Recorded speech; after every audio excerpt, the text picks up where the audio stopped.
नमस्कार मैत्रिणींनो, स्वागत आहे आपलं सीताच्या स्वयंपाकमध्ये। तर आज तुम्हाला दाखवणार आहे संध्याकाळच्या हलक्या फुलक्या जेवणासाठी तुरीच्या डाळीची आमटी। अगदी साधी सोपी आणि सहज होणारी, झटपट होणारी पण आहे। तर मी इथं कुकर घेतलेला आहे, एक छोटी वाटी डाळ टाकलेली आहे तुरीची, धुवून आणलेली आहे स्वच्छ नळाखालून, आणि ह्याच्यात एवढं पाणी घातलेलं आहे। आता त्याच्यामध्ये घालणार आहे मी लसणाच्या पाकळ्या। तर 4-5 पाकळ्या लसणाच्या घालणार आहे। पहा तुम्ही, हे 4-5 लसणाच्या पाकळ्या घालायच्या आणि कुकर बंद करून कुकरला गॅसवर ठेवायचा। एवढंच करायचं, काही नाही। तुम्हाला वाटलं थोडंसं तेल टाकायचं तर टाकू शकता, मी नाही टाकलं आता। पण तुम्ही आता मी कुकर गॅसवर लावून देते। कुकर तेल टाकल्यामुळं काय होतं, ओतू जात नाही जास्त। तर हे जाणार आहे ओतू, तर तुम्ही टाका। आता 3 शिट्ट्या झालेल्या आहेत। हे बघा, ओतू किडले कुकरवर वरती आलेले आहे। तर जरा तेल टाकलं ना, साजूक तूप टाकायचं, नाही तर तेल टाकायचं, तर छान मग ओतू येत नाही जास्त। तर थोडंसं ओतू आलं होतं इकडे, मी नाही टाकल्यामुळं। तर तुमच्याकडं वाटलं तुम्हाला तर टाकू शकता। डाळ छान गळलेली आहे, तरी मी जरा रवीने हलवते तिला। आणि ही आमटी झटपट होणारी आहे। आणि संध्याकाळी आपलं कसं जास्त जेवण नको, हलकं फुलकं जेवण हवे असतं आपल्याला, त्याच्यामुळं अशी आमटी करा। खूप अप्रतिम लागते, टेस्ट भरपूर आहे तिला। तर अशी तुरीच्या डाळीची आमटी करून पहा मैत्रिणींनो एकदा, खरंच भरपूर म्हणजे छानच लागते ती आमटी। तर आता हे झालेलं आहे, मी एक भांडं ठेवलेलं आहे आणि त्याच्यावर गॅसवर आता फोडणी देणार आहे तिला। एक अर्धी पळी तेल घातलेलं आहे, तेल पण जास्त वापरायचं नाही त्याला, थोडंच वापरायचं। आणि ही आमटी पातळ लागते, भातावर मस्त आपली वरपून खायची, खूप छान लागते। म्हणून पातळ करायची आमटी ही कधी पण। तर आता मी इथे ठेवलेलं आहे, याच्यात टाकली आहे मोहरी। मोहरीला छान फुलून द्यायचं, नंतर आपल्याला जिरं टाकायचं। हे बघा, जिरं आणि मोहरी छान फुलली का दुसरं प्रोसेस करायला मोकळं। तेजपत्ता टाकलेला आहे एक, आणि कढीपत्त्याची पानं पण टाकलेली आहे, आणि एक मिरची कापली होती ती पण टाकलेली आहे। लसूण ठेचून घेतलेला आहे तो पण टाकलेला आहे, आणि कोथिंबीर टाकायची भरपूर सारी। हे बघा, भरपूर सारी कोथिंबीर टाकायची। ही फोडणी छान करपून घ्यायची, मस्त अशी खमंग झाली पाहिजे फोडणी, ह्याची काळजी घ्यायची। आणि इथे टाकलेलं आहे मी कोकम, फोडणीतच कोकम टाकायचा, म्हणजे छान ते फ्राय होते त्याच्यामध्ये, आणि स्वाद पण उतरतो। त्याच्यामुळं कोकम त्याच्यात टाकायचं। तुमच्याकडं आता इथे लाल तिखट, धणे, गरम मसाला, हळद आणि हिंग हे सर्व टाकायचं। हिंग तर टाकायचाच, हिंगाने स्वाद छान येतो। आणि आपल्याला आमटी करायची त्यामुळे तिखट टाकलेलं आहे, 1 चमचा टाकलेला आहे, जास्त नाही टाकायचं, 1च चमचा। आता लगेच आपल्याला हे टाकून द्यायचं, जरा हलवायचं, लगेच वरून आपलं ती डाळ शिजलेली ओतायची, करपून द्यायचं नाही जरा पण। हे बघा, छान डाळ शिजलेली होती, आणि छान आता मी जेवढं हवी तेवढं मी केलेलं आहे। मला आता पातळ लागतं बघा, पातळच केलेलं आहे, जास्त घट्ट नाही। आणि मग रंग पहा किती सुरेख आलेला आहे। थोडासा गूळ टाकायचा, लिंबा एवढा, आणि कोकम टाकल्यामुळं गुळाने आणि कोकमाने स्वाद खूप छान येतो आमटीला।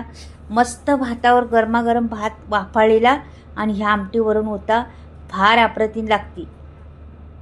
साध्या सोप्या पद्धतीतली आमटी आहे, पण फार खमंग लागणारी आहे मैत्रिणींनो। संध्याकाळच्या जेवणासाठी नक्कीच करून पहा अशी आमटी, खूप टेस्टी लागते, खूप छान लागते। आणि तुरीची डाळीची आमटी चवीला फार छान लागते। आता मीठ टाकायचं चवीनुसार। हिला मात्र उकळी येऊन द्यायची छान अशी, दणदणा उकळी आली पाहिजे। का की काय होतं, ते आपण कोकम टाकलेलं आहे, कोणी कोकम म्हणतं, कोणी आमसूल म्हणतं, तर जे तुम्हाला म्हणायचं ते म्हणा, पण ते टाकले आणि त्याला छान उकळी आली पाहिजे। का की ते आत्ता टाकले आपण फोडणीत, त्याचा सगळा आरक उतरला पाहिजे त्या आमटीमध्ये, म्हणून उकळी छान घ्यायची त्याला, जास्त वेळ, चांगले 1-2 मिनिट उकळी घ्यायची, मस्त उकळी आली पाहिजे त्याला। पाहता मी, आणि वर खाली करत राहायचं, सारखं हलवत राहायचं। खाली कशी डाळ असते ना, आपण जास्त गॅस फास्ट केल्यानंतर डाळ खाली लागण्याचा चान्स असतो, म्हणून तिला वर खाली करत राहायचं, मग डाळ लागत नाही, आणि छान अशी खरपूस खमंग डाळ बनते। तर मी ही उकळी येऊन देण्याची वाट पाहते, कशी उकळी आली पाहिजे ते पण तुम्हाला दाखवते पुढे गेल्यावर समजेल। छोटासा व्हिडिओ आहे, पण खूप मोलाचा व्हिडिओ आहे, नक्कीच पहा तुम्ही। हे बघा छान आता त्याला उकळी यायला लागलेली आहे दंदाना. मस्त अशी खळखळून उकळी म्हणतात ना तशी आली पाहिजे उकळी. तर मग ती डाळी त्याच्यात आरक उतरतो, त्याचा सर्व मसाल्यांचा आरक उतरतो. हे बघा आपण वरण करतो, एक उकळी आली तरी बास करतो का की फोडणीच दिलेली असते त्याला. आता पण आपण फोडणी ह्याला पण दिली, पण कोकम टाकलेला आहे, कोकमाचा आरक उतरला पाहिजे त्याच्यामध्ये, म्हणून छान उकळी येऊन द्यायची त्याला. असं चांगलं मिनिटभर उकळून द्यायचं त्याला मस्त.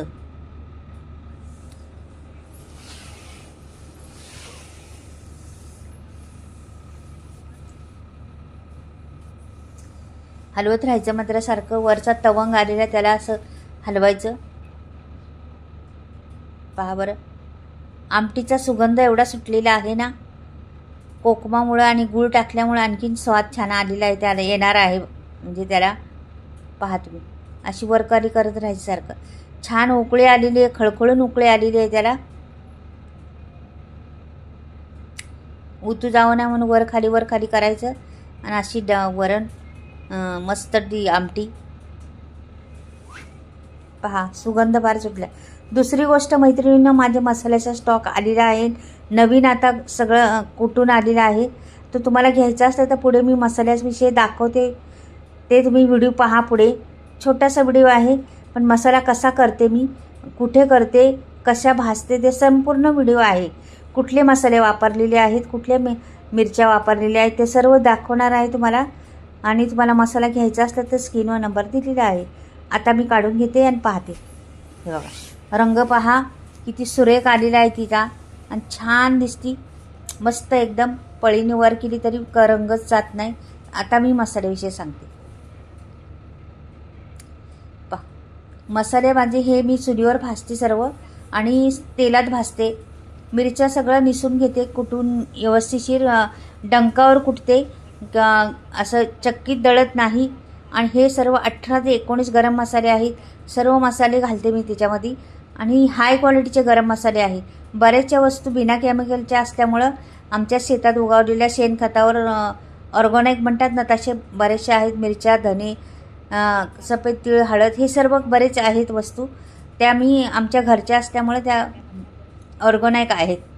आणि हे मसाले पहा किती सुरेख आणि छान मसाले आहेत. तुम्हाला घ्यायचं असला तर स्क्रीनवरती बघा नंबर दिलेला आहे, तो नंबर तुम्ही फोन करू शकता आणि तुम्हाला घरपोच फ्री डिलिव्हरी भेटणार.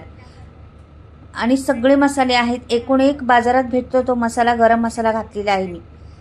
तर तुम्हाला मसाले घ्यायचा तर घ्या, पण आमटी कशी झाली ते मात्र कमेंटमध्ये नक्कीच पाठवा. तर चला मैत्रिणींनो, बाय.